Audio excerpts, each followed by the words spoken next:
Seorang berkebangsaan Inggris bernama John Conway pada tahun 1970 menciptakan sebuah permainan yang disebut Game of Life. Permainan itu cukup sederhana, dengan memasukkan beberapa aturan tertentu di mana sebuah entitas bisa bertahan hidup atau mati pada kondisi tertentu. Anda hanya perlu membuat sebuah pola awal dan membiarkan permainannya berjalan sendiri. Beberapa pola dapat berlangsung terus-menerus selamanya, sementara banyak pola yang lain hanya dapat bertahan dalam beberapa generasi untuk kemudian mati. Game tersebut setidaknya menyeratkan kepada kita bahwa simulasi sangat mungkin dilakukan, terutama dalam skala yang relatif kecil. Dalam ukuran yang jauh lebih besar, seperti alam semesta misalnya, simulasi seperti ini tentu akan menghabiskan sumber daya yang sangat besar dan sistem komputer super canggih yang jumlahnya sangat banyak. Tapi jika kita melihat teknologi hari ini dan membandingkannya dengan 100 tahun yang lalu, ya nggak ada salahnya juga manusia bersikap optimis. Kita belajar gimana misalnya teknologi VHS berubah menjadi DVD, kemudian dalam bentuk digital dan cloud. Kita menyaksikan bagaimana komputer sebesar lemari telah berevolusi menjadi sebesar genggaman tangan dengan kemampuan olah data ratusan kali lebih cepat, lebih efisien, dan hemat energi. Seandainya kita melihat ke belakang dan ke depan secara bersamaan dalam spektrum waktu yang terus-menerus bergerak, kita akan memperoleh kesimpulan bahwa setiap zaman sebenarnya adalah zaman purba dan modern sekaligus pada masanya. Mungkin kita harus benar-benar memperhatikan hukum Moore lebih seksama, terutama dalam 40 tahun terakhir ini, yang sepertinya memang sudah terbukti, atau malah lebih besar dari ekspektasinya. Bagaimana kemampuan komputer telah berkembang 2 kali lipat setiap 2 tahun, dan bagaimana itu akan semakin berkembang secara signifikan dalam 100 tahun ke depan. Perubahan zaman dan kemajuan teknologi inilah yang pada akhirnya mengantarkan kita pada sebuah gagasan tentang alam semesta simulasi. Elon Musk menjadi salah satu yang sependapat dengan teori ini. Ia bahkan memprediksi bahwa kemungkinan kita hidup dalam realitas sungguhan hanya sebesar 1 berbanding 1 miliar kemungkinan. Sebenarnya teori alam semesta simulasi bukan sebuah hal yang baru. Sebagian kita pasti pernah nonton film Matrix bertahun-tahun yang lalu. Beberapa ilmuwan komputer, bahkan ahli filsafat seperti Nick Bostrom misalnya, memiliki pendapat dan teori yang sama soal alam semesta simulasi. Mereka berpendapat bahwa alam semesta adalah sebuah simulasi komputer super canggih yang dikontrol oleh makhluk super cerdas. Ngomongin soal makhluk ekstraterestrial, suatu hari saya mendengar berita bahwa seseorang telah melihat beberapa objek melayang di langit, lengkap dengan videonya. BMKG sendiri menyatakan dengan pasti bahwa itu bukanlah sebuah peristiwa meteorologi. Spekulasi pun bermunculan, termasuk kemungkinan adanya makhluk asing. Kalau kita menyadari betapa luasnya alam semesta kita, sesekali kita akan berpikir, mungkinkah ada kehidupan lain selain di bumi? Saya jadi teringat anglerfish di film Nemo. Di kedalaman 3000 kaki, mungkinkah mereka menyadari keberadaan kita? Atau kira-kira mereka tahu nggak ya bahwa di dunia ini ada kodok misalnya, atau buaya, atau kucing, kafe-kafe, mall, kemudian bintang-bintang, dan matahari? Kelihatannya tidak.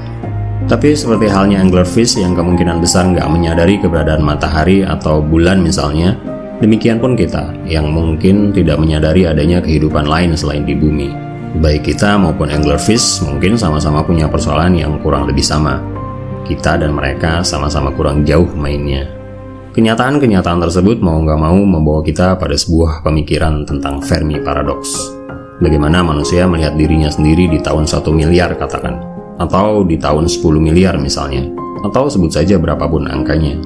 Fermi Paradox menyandarkan teorinya pada kenyataan bahwa ada sekitar 1 miliar kemungkinan kehidupan seperti di bumi dalam galaksi kita saja, dan masih ada sekitar 100 miliar galaksi di alam semesta, hingga menghasilkan sekitar 10 pangkat 20 kemungkinan kehidupan lain selain di bumi. Dengan asumsi bahwa peradaban manusia bergerak maju tanpa batas, bahwa teknologi akan terus-menerus berevolusi tanpa batas dalam sebuah ruang waktu yang juga bergerak tanpa batas.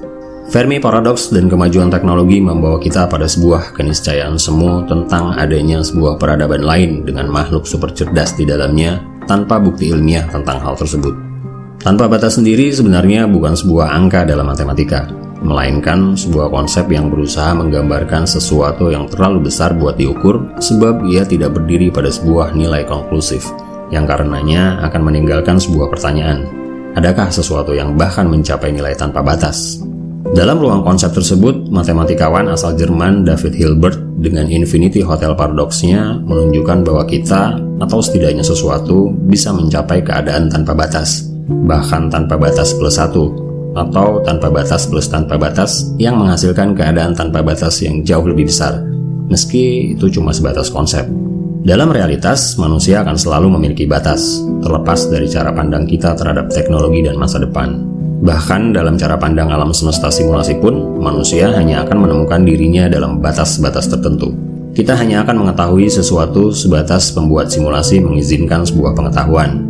Di dalam alam semesta simulasi, supermikroskop misalnya, adalah sebuah batas. Buat apa menampilkan atom jika kita tidak diizinkan menemukan supermikroskop untuk melihatnya? Begitu pula dengan elektron, proton, dan neutron, lalu berlanjut ke quark, hingga berakhir pada Higgs boson, atau orang-orang menyebutnya sebagai partikel Tuhan sebagai batasnya. Untuk apa ada anglerfish jika kita tidak bisa menemukan alat untuk bisa mencapai kedalaman 3000 kaki di bawah laut? Tidak ada gunanya menampilkan planet Pluto beserta kelima satelitnya kalau kita tidak bisa melihatnya melalui teleskop Hubble. Saat Anda bermain game, PUBG misalnya, atau game open world seperti Grand Theft Auto atau Minecraft, Anda akan menyadari bahwa elemen-elemen di dalam game hanya ditampilkan saat Anda berinteraksi dengan objek tertentu saja. Program hanya akan merender bagian yang langsung berhubungan dengan sang pemain, sambil kemudian menyembunyikan bagian-bagian yang tidak perlu. Dengan begitu, game akan berjalan lebih efisien tanpa menghabiskan energi yang tidak dibutuhkan. Seperti halnya Celestia misalnya, atau Space Engine yang dapat mensimulasikan alam semesta cukup dari sebuah komputer. Bagaimana jika alam semesta simulasi dapat juga dijalankan dalam kepala Anda? Goalnya adalah membuat Anda percaya bahwa hal-hal di sekitar Anda dan kehidupan Anda adalah sebuah realitas. Hal ini jutaan kali lebih efisien daripada harus membuat simulasi sebesar alam semesta. Masih ingat gelas pecah yang tadi? Akan lebih mudah bagi pembuat simulasi untuk hanya menyusun sebuah gambar gelas pecah tanpa efek suara dan video kejadian buat Anda saat memang Anda tidak melihat peristiwanya. Dan jauh lebih murah. Dan itu baru soal gelas pecah.